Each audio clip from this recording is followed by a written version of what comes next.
আমার হায়াতি লেখিকা নাহার আদ্রিতা পর্ব 5 ও 6। সন্ধ্যার পর গাঢ় আকাশের নিচে আদিবের বিশাল দুইতলা বাড়িটা আলোয় ঝলমল করছে। বারান্দা, ছাদ, গেট সবখানেই রঙিন আলো, ফুল আর আতরের সৌরভ। বাড়ির সামনে লেখা স্বাগতম নববধূ হায়াত। গাড়ি এসে থামতেই সবাই দৌড়ে এগিয়ে এলো। ফটকে দাঁড়িয়ে আদিবের চাচি, খালা আর কয়েকজন আত্মীয়, হাতের তালুতে আতর, পানের পাতা, চোখে ভেজা হাসি। গাড়ির দরজা খুলে আদিব যখন হায়াতকে নামালো তখন চারপাশ থমকে গেল। হায়াত মাথায় লাল ওড়না, গায়ে গয়না, চোখে এক টুকরো ভয় আর এক সমুদ্র স্বপ্ন। সবার মুখে তখন একটাই কথা, বউটা তো একেবারে পরী। আদিব হালকা হাত রাখলো হায়াতের পিঠে, খুব আস্তে বলল, ভয় পেও না লাজুক পাখি, এবাড়ির প্রতিটা ঘর এখন থেকে তোমার জন্য। বাড়ির ভেতর ঢুকতেই চাচি শাশুড়ি আদিবের কপালে টিপ দিয়ে বরণ করলেন আর হায়াতের হাত ধরে বললেন, আই মা, এই বাড়িতে তুই শুধু বউ না, তুই এই ঘরের মেয়ে। হায়াতের চোখে তখন চিকচিক জল, এত যত্ন, এত ভালোবাসা যেন নতুন করে শ্বাস নিতে শেখাচ্ছে তাকে। দোতলায় দক্ষিণ দিকে রুমটা ছিল সাজানো, লাল চাদর, ফুলে মোড়ানো বালিশ, দেওয়ালে লেখা হায়াত অ্যান্ড আদিব। জানালার পাশে মোমবাতি জ্বলছে, বাতাসে প্রেমের গন্ধ। রুমে ঢুকেই আদিব হায়াতের কানে ফিসফিস করে বলল, এই ঘরটা, এই বিছানাটা, এই রাতটা সব আজ থেকে আমাদের। তুমি আমার হায়াতি, আর এই বাড়ি তোমার রাজ্য।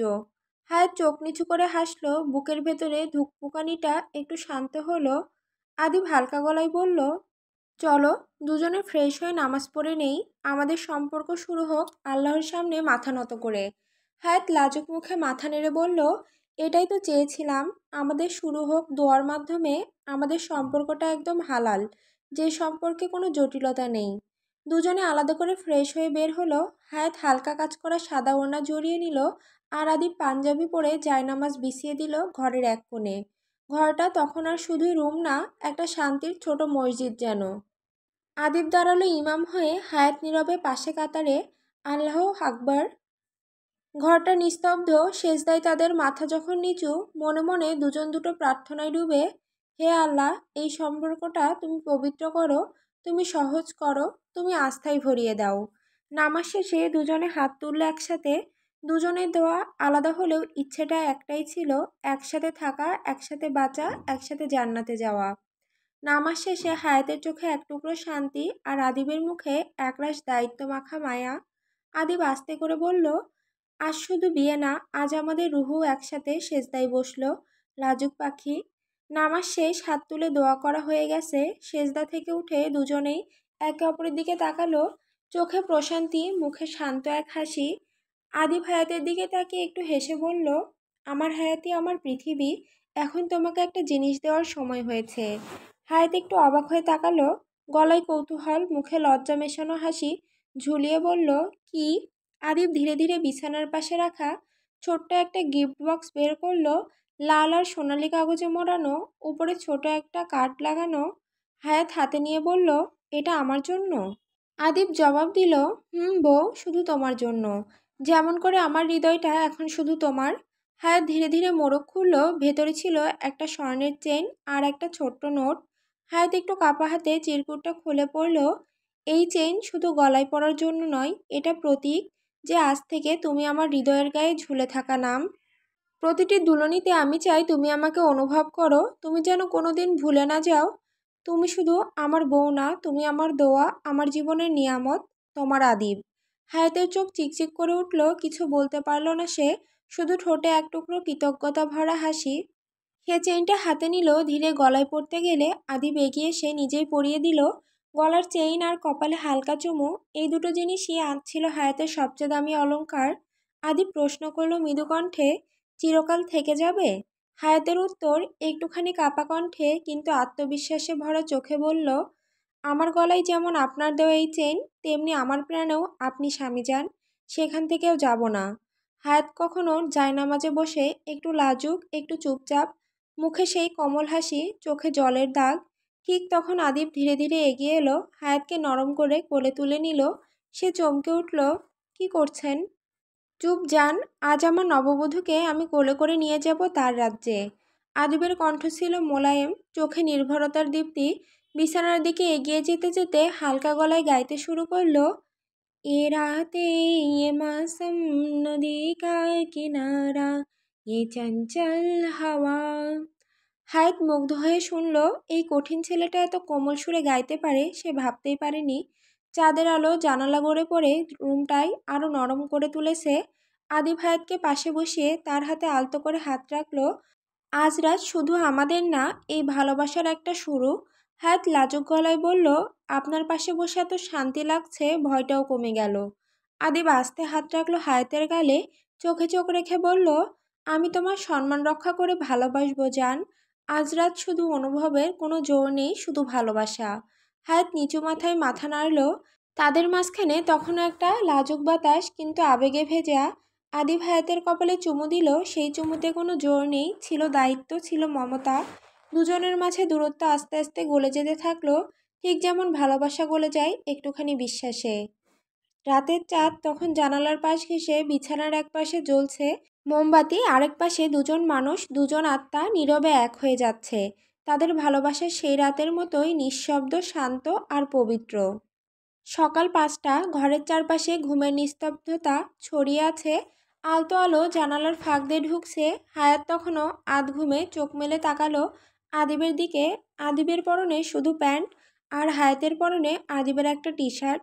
আদিব হালকা পিটপিট করে চোখ খুলল, হায়াতের দিকে তাকিয়ে হালকা হেসে বলল, চলো, আমার লাজুক পাখিকে আজ আমি নিজ হাতে গোসল করাবো।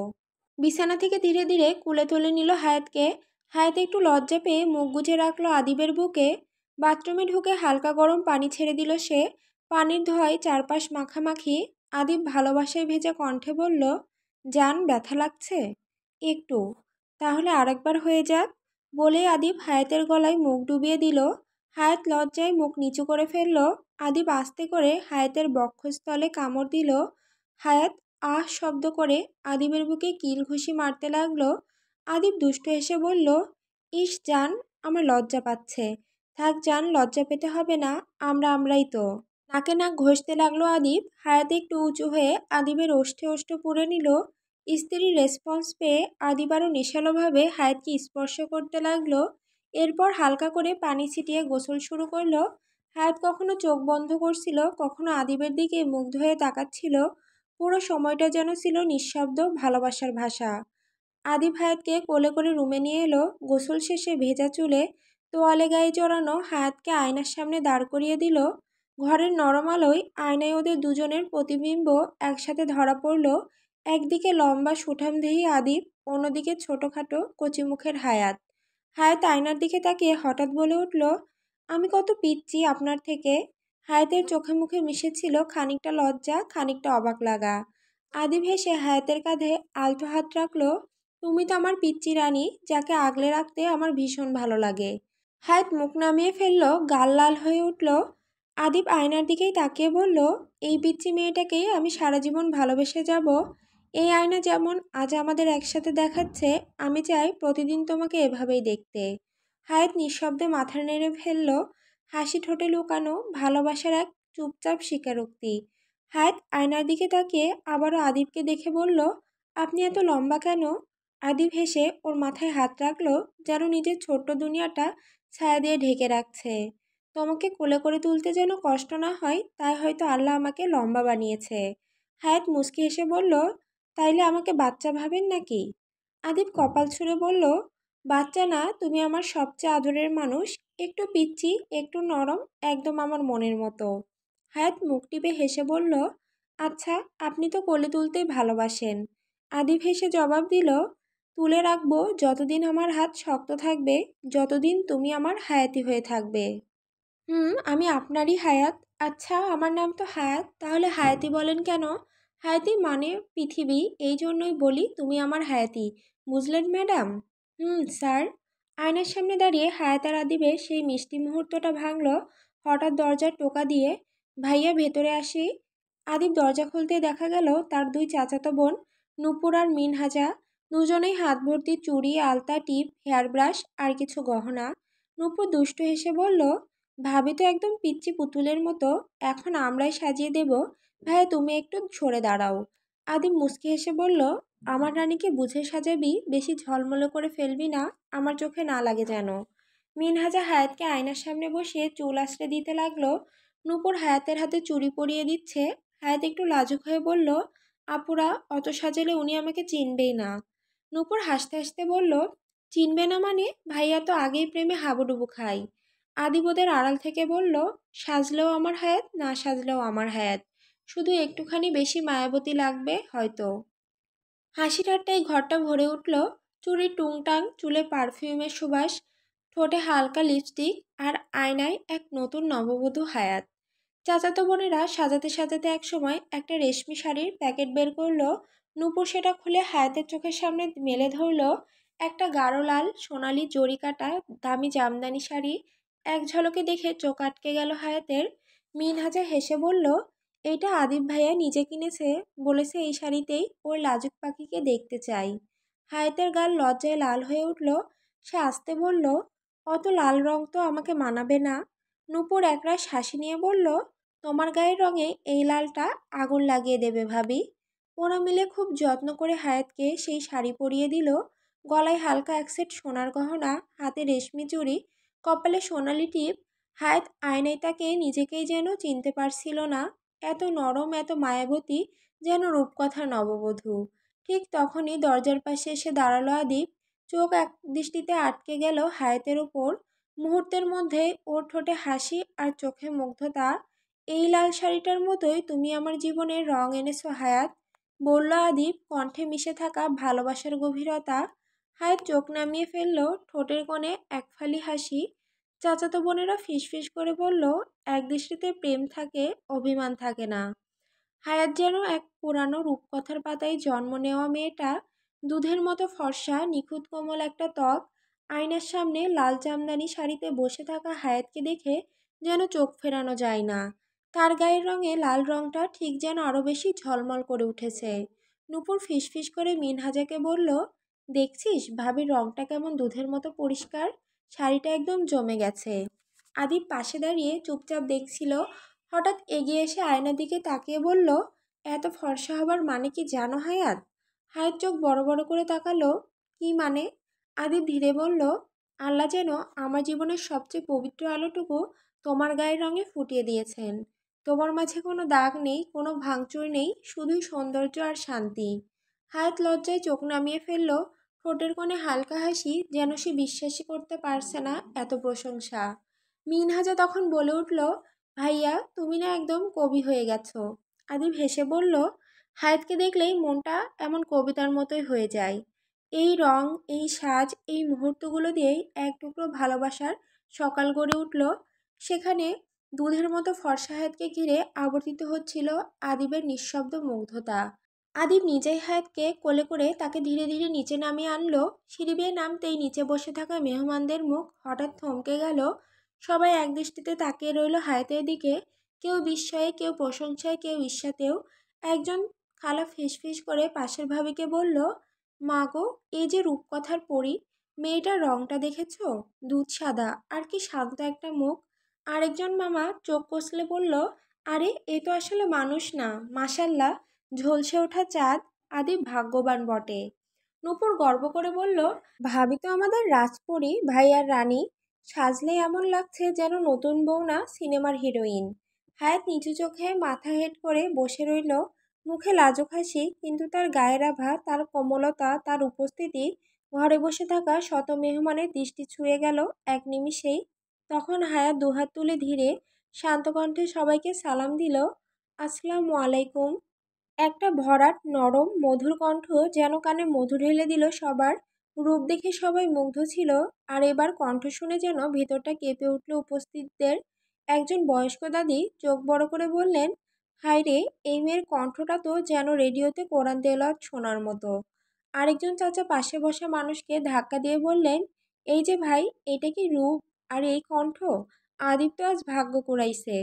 একটা ছোট্ট খালা মেয়েকে কানে কানে বলল, শুধু সুন্দর না, কণ্ঠে এমন দোয়া আছে, যে শুনবে সে পাগল না হয়ে থাকতে পারবে না।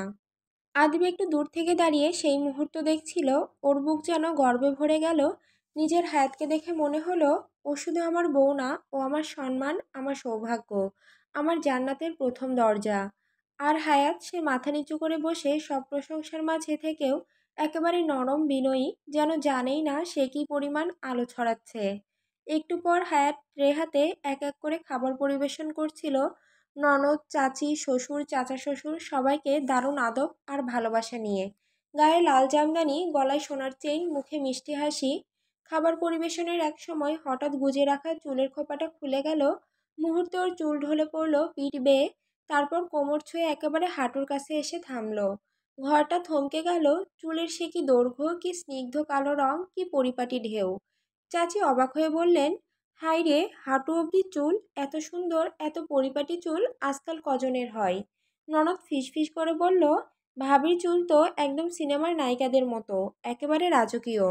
শ্বশুর হেসে বললেন, আদিব, বাজান তোর বউকে তো দেখলেই মনে হয় আল্লাহ নিজ হাতে বানিয়ে পাঠিয়েছেন। চাচা শ্বশুর চায়ের কাপে চুমুক দিতে দিতে বললেন, এই মেয়েটা শুধু রূপে নয়, স্বভাবে, চুলে, চাহনিতে, সব কিছুতেই আলাদা, এই ঘরের সৌভাগ্য। হায়াত একটু লজ্জা পেয়ে চুলগুলো সামলানোর চেষ্টা করলো, কিন্তু চুলের ঢল যেন বাদ মানছিল না। আদি পাশ থেকে এগিয়ে এসে আস্তে করে বলল, এ চুলে আমি গন্ধ পাই জান্নাতের, এই চুল, এই মেয়েটা শুধু আমার। হায়াতের গাল লাল রঙা হয়ে গেল। মাথা নিচু করে আবার খাবার পরিবেশনে মন দিল, কিন্তু মেহমানরা তখনও চুলের সেই সৌন্দর্য ভুলে উঠতে পারেনি। রাত 10টা, মেহমান ভরা বাড়িটা কেমন নীরব হয়ে গেছে, মনে হচ্ছে একদম শুনশান রাতের শহর। হায়াত মাথার চুল আঁচড়াচ্ছিল, আদিব বসে বসে অফিসের কাজ করছিল। তার বাবা রাকিব চৌধুরীরা করার আদেশ, সপ্তাহে 2 দিন কলেজে ক্লাস করালেও এখন থেকে প্রতিদিন অফিসে যেতে হবে। আদিবও রাজি হয়ে গিয়েছে, বিয়ে করেছে, বউটার চাহিদার কোনো কমতি রাখা যাবে না। নীরবতা ভেঙে হায়াত বলল, শুনছেন? হুম, পাখি বলো। আচ্ছা, বাড়ির সকলে কোথায় চলে গেল? কে? চাচি, আম্মু, মিনহাজা, নূপুর, আব্বু, চাচু সকলে নেই কেন? ওনারা বাসায় চলে গেছে যান, এটা আমার বাড়ি। বাবা এসে থাকে মাঝে মধ্যে। চাচা চাচি সবারই নিজস্ব বাড়ি আছে। আমাদের বিয়ের জন্য সবাই এসেছিল। আর শাশুড়ি আম্মু, উনি কোথায়? তোমার শাশুড়ি আম্মু আমেরিকায় বাবার বাড়ি গিয়েছে। আম্মু কি বিদেশি? না সোনা, তোমার আম্মু নানি বিদেশি ছিল। আমার নানি বাংলাদেশে এসে নানাকে বিয়ে করে আবার বিদেশ চলে গিয়েছিল। তারপর আম্মু হওয়ার পর বাংলাদেশে খুলনায় এসে পড়েছিল। তারপর বাবার সাথে আম্মুর বিয়ে হয়। ও, আম্মু কি জানে? না, বাট ম্যানেজ করে নিব, তোমার চিন্তা করতে হবে না। মা একটু রাগী, বাট তোমার মতো মিষ্টি পরীকে দেখলে এমনিই মন গলে যাবে। চুপ, এখন কোনো কথা না, আদর করব, আসো বুকে আসো। না, সকালেও ব্যথা দিয়েছেন। এটা ব্যথা না জান, এটা সুখ। এই বলে হাতকে হ্যাঁচকা টানে বুকে মিশিয়ে নিল আদিব। একটু একটু করে তারা কাছে আসলো।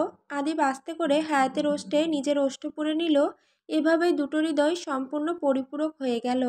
ভোর 5টা, লাজুক পাখিকে বুকে জড়িয়ে ধরে বলল, ঘুমাও, সকালে আরেকবার আদর করব, তারপর গোসল সেরে নিব। উহু, আর না। হুঁশ, কোনো কথা না, ঘুমান এখন বউজান।